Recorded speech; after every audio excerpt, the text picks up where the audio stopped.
नमस्कार 10th English मीडियमचे विद्यार्थी मित्रमैत्रिणींनो, ऊर्जा शक्तीचा जागर यामधला क्वेश्चन आपण घेतो आहे. शालेय विद्यार्थ्यांच्या भूमिकेतील डॉक्टर माशेलकर यांचे तुम्हाला जाणवलेले गुणविशेष सोदाहरण स्पष्ट करा किंवा लिहा. तर हा महत्त्वाचा प्रश्न आहे, बोर्डात येऊन गेलेला आहे.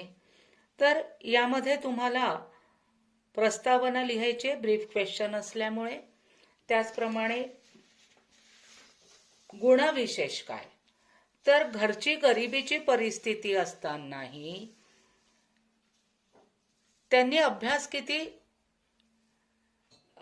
फॅसिलिटीज नसतानाही कसा केला, ते शाळेत कसे जाता येईल असे प्रश्न घेऊन लेखक जगत होते. म्हणजे 6 वर्षाचे असताना त्यांचे वडील गेले, शाळेत कसे जाता येईल हा प्रश्न लेखक जगत होते. म्हणजे त्यांना भेडसावत होता.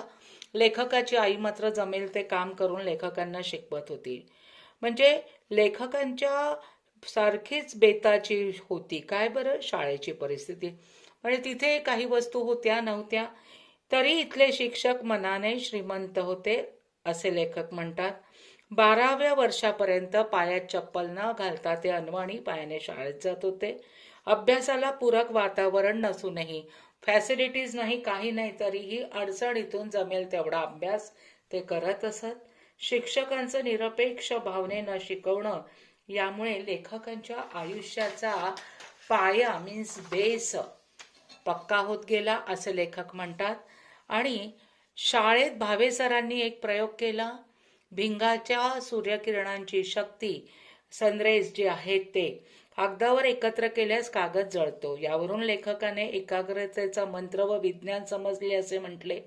आयुष्याचे तंत्रज्ञान भावे सरांकडून समजले. संघर्षासाठी आत्मविश्वास, कॉन्फिडन्स. म्हणजे प्रचंड दारिद्र्याचा सामना करतानाचे क्षण लेखकांना आठवले की त्याच वेळी आई, शिक्षक आणि शाळा हेच माझे संस्कार केंद्र होते असे लेखक म्हणतात. यावरून उपकाराची जाण असलेले लेखक आपल्या डोळ्यासमोर येतात. मीन्स आई, शिक्षक आणि शाळा संस्कार केंद्र कोणती होती? 3 होती. आणि आई, शिक्षक, शाळा हे काय होतं? लेखकाचं संस्कार केंद्र होते. म्हणजे यामधून तुम्ही ऑब्जेक्टिव्ह पण लिहू शकता. सो लाईक करा, सबस्क्राईब करा.